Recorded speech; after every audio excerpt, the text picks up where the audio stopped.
उम्मीद की किरण माननीय बहन जी हैं। और आज पूरे प्रदेश के लोग कोने कोने से माननीय बहन जी को सुनने के लिए पूरे कोने कोने से सर्व समाज के लोगों ने आए हैं। और किसी विधायक सांसद की उद्योगपति की ये भीड़ नहीं है। आम कार्यकर्ता अपनी खून और पसीने की कमाई से एक एक रुपया जुटाकर बस और गाड़ी से अपने कमाई से आया है। और पूरे प्रदेश में ये ललकार है, ये पूरे प्रदेश में ललकार है, ये पूरे प्रदेश में ये ललकार बना है। 2027 तो हमारी है, 2027 तो आज हमारी हो चुकी है, अब 29 की बारी है। 2027 में माननीय बहन जी उत्तर प्रदेश की 5वीं बार मुख्यमंत्री बनने जा रही हैं, उसमें कोई रोकने वाले नहीं है।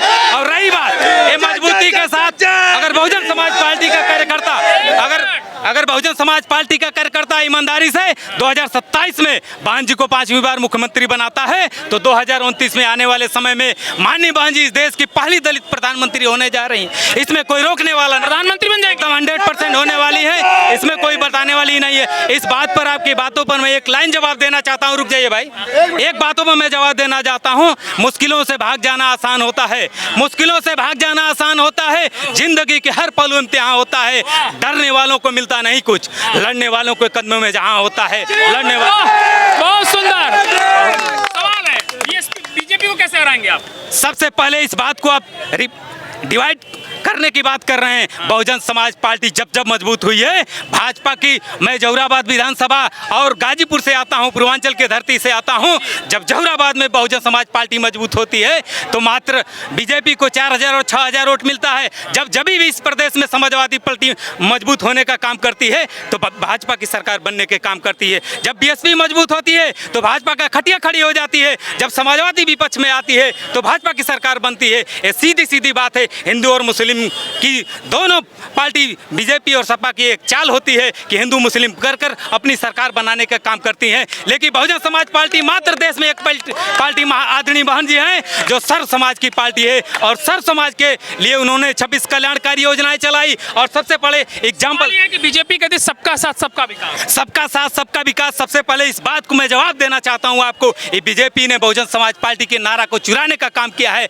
बहुजन समाज पार्टी ने सर्वजन हितार्थ सर्वजन सुखाय का नाम लिया, उसी को इन्होंने पर्यायवाची कर सबका साथ सबका विकास नाम देने का काम किया है। ये आप रिफाइन कर लीजिए, सर्वजन हिताय सर्वजन सुखाय, उसी को नारे को इन्होंने लेके सबका साथ सबका विकास, ये बहुजन समाज पार्टी का ही नारा है। क्या लग रहा है बीजेपी में जो मंत्री हैं, विधायक, वो तो लगातार करेंगे जितनी सरकार, मतलब जो बीजेपी में काम हुआ है वो पहले भविष्य में किसी पार्टी में नहीं काम किया। सबसे पहले मैं इस बात को आपको बताना चाहता हूं कि आप जो पूर्वांचल एक्सप्रेसवे को देख रहे हैं, नोएडा से लेकर आगरा तक अगर किसी पार्टी ने अगर सपना देखा था इस प्रदेश में, अगर पूर्वांचल एक्सप्रेसवे बना, 6 लेन की अगर बात आई, गंगा हाईवे एक्सप्रेस की बात आई, तो बहुजन समाज पार्टी की आदरणीय बहन कुमारी मायावती ने इस रोड को बनवाने का काम किया। और 26 कल्याणकारी योजनाओं में मैं आपको एक जवाब देना चाहता हूं कि आपको अगर नगर पंचायत नगर पालिका में आपका घर है, अगर आपके पास 1 इंच जमीन नहीं है तो सबसे सोचने वाली बात है कि अगर आपके पास जमीन नहीं है, आप रोड पर रहते हैं, तो आपको मकान बनाने में बहुत ही कड़ी मेहनत करनी पड़ेगी। लेकिन आदरणीय बहन जी ने ये सोच थी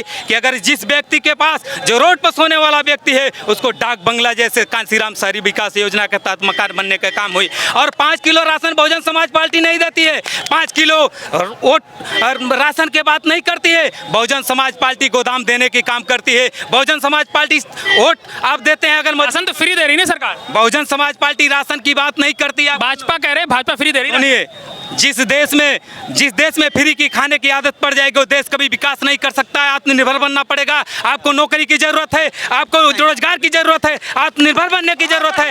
ऐसा नहीं काम करना है। बहुजन समाज पार्टी ऐसी पार्टी है जो किसी को 5 किलो अनाज की नहीं, वो 1-1 बीघा 2-2 बीघा गरीबों को पट्टा देने का काम किया। जो व्यक्ति 5 और 8 पास होता था उसको 30,000 40,000 का सफाई कर्मचारी की भर्ती करने का काम की। उत्तर प्रदेश में सबसे ज्यादा अगर किसी ने, सरकार ने नौकरी देने का काम किया तो आदरणीय बहन जी ने नौकरी देने का काम किया। टीचर से लेकर सफाई कर्मचारी से लेकर आप किसी भी बैकलॉग में जाइए, 22 से 24 लाख अगर किसी सरकार ने नौकरी देने का काम किया तो आदरणीय बहन जी ने काम किया। इस देश के पूरे प्रदेश का इतिहास है। इस देश में उत्तर प्रदेश में जितना बहन जी ने नौकरी देने का काम किया। और गाइडलाइन, सबसे बड़ा एग्जाम्पल मैं देना चाहता हूँ आपको। गाइडलाइन के बारे में दूसरे की बात मैं नहीं करना चाहता हूँ। आप अगर पार्टी के सुप्रीमो हो, किसी के राष्ट्रीय अध्यक्ष हैं, अपने नेता को कहीं न कहीं आप बचाने का प्रयास करेंगे। लेकिन धन्यवाद हमारी बहन आदरणीय बहन कुमारी मायावती जी ने, जब रमाकांत और उमाकांत सांसद हुआ करते थे और उन्होंने जमीन कब्जा करने का प्रयास किया, मछली शहर से सांसद थे उमाकांत यादव जी ने अपने पार्टी कार्यालय में लखनऊ में बुलाकर बहन जी ने गिरफ्तार कराने का काम किया।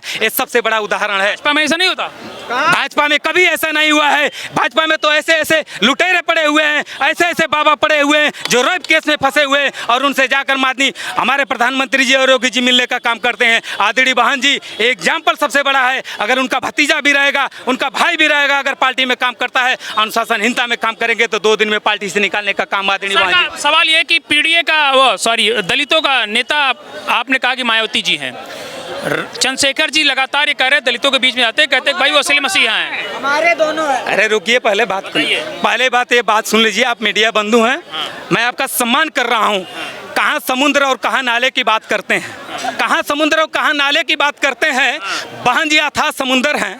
बहन जी के नर्सरी से हर पार्टी में, भाजपा से लेकर समाजवादी से पार्टी से लेकर कितने 1 दर्जन से ऊपर पार्टी बनाए हैं। स्वामी प्रसाद मौर्य से लेकर बाबू सिंह कुशवाहा से लेकर ओम प्रकाश राजभर से लेकर सोनालाल पटेल से लेकर दारा सिंह चौहान से लेकर ये सभी बहुजन समाज पार्टी से निकले हुए लोग हैं। और आप बात करते हैं बहन जी, रुकिए, बहन जी उस समय संघर्ष, रुकिए यार बात सुनिए मेरा। बहन जी उस समय से संघर्ष कर रही है जब लोग फेसबुक नहीं चलाते थे, ट्विटर नहीं चलाते थे, सड़कें नहीं होती थी। उस समय 1977 से लेकर 1984 तक 14 अप्रैल 1984 को बहुजन समाज पार्टी की स्थापना हुई है और आदरणीय बहन जी ने संघर्ष किया है।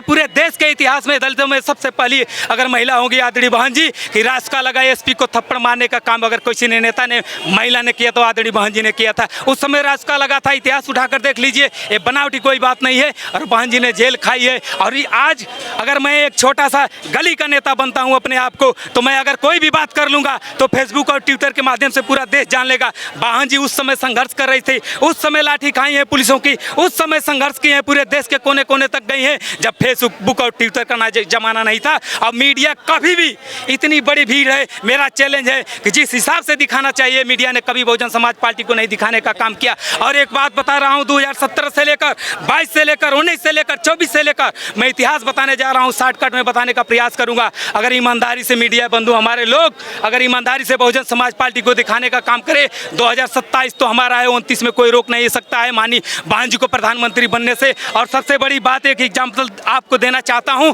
एक बात को नोट कर लीजिए। अगर ईमानदारी से आज आदरणीय बहन जी देश के ऐसी नेता हैं कि जो पक्ष से भी लड़ रही हैं, विपक्ष से भी लड़ रही हैं, अपने चमचों से भी लड़ रही हैं, अपने समाज में भी जो चमचे पैदा हुए हैं उनसे भी लड़ रही हैं। आज बड़ी सोचने की विषय है कि भाजपा से भी लड़ रही है, कांग्रेस से भी लड़ रही है। चमचे कौन है? चमचे जो अपने समाज में जो अपने आप को नेता बनते हैं, जो बहन जी के टुकड़े व पल के और नीला गमछी बांध कर जो और प्रचार करते हैं कि हम विकल्प बनना चाहते हैं, मान्यवर साहब का हम उत्तराधिकारी बनना चाहते हैं। आदरणीय बहन जी हमारे आदर्श हैं, हमारी बहन जी हमारे खूनों में बहती हैं। बहन जी के लिए हमारी आन शान है, स्वाभिमान है। बहन जी के लिए हम लोग खून बहवा सकते हैं। बहन जी के एक आदेश पर, मात्र एक आदेश पर पूरे लखनऊ जाम हो चुका है। ये कोई बनावटी नहीं है। सवाल यह है कि पीडीए से कैसे निपटेंगे आप? पीडीए का कोई मतलब नहीं है। पीडीए का फुल फॉर्म है, ये तो परिवार अलायंस पार्टी है और कुछ है नहीं। क्योंकि उनके चाचा जी शिवपाल जी अलग पार्टी बनाए थे, उनका अलायंस हो चुका है शिवपाल जी का। बस परिवार को एकत्रित करने का प्रयास है। और एक बात आपने बड़ी अच्छी बात पूछा है और याद दिला दिया है, सबसे बड़ी बात है, मैं यादव समाज के लोगों से बताना चाहता हूं,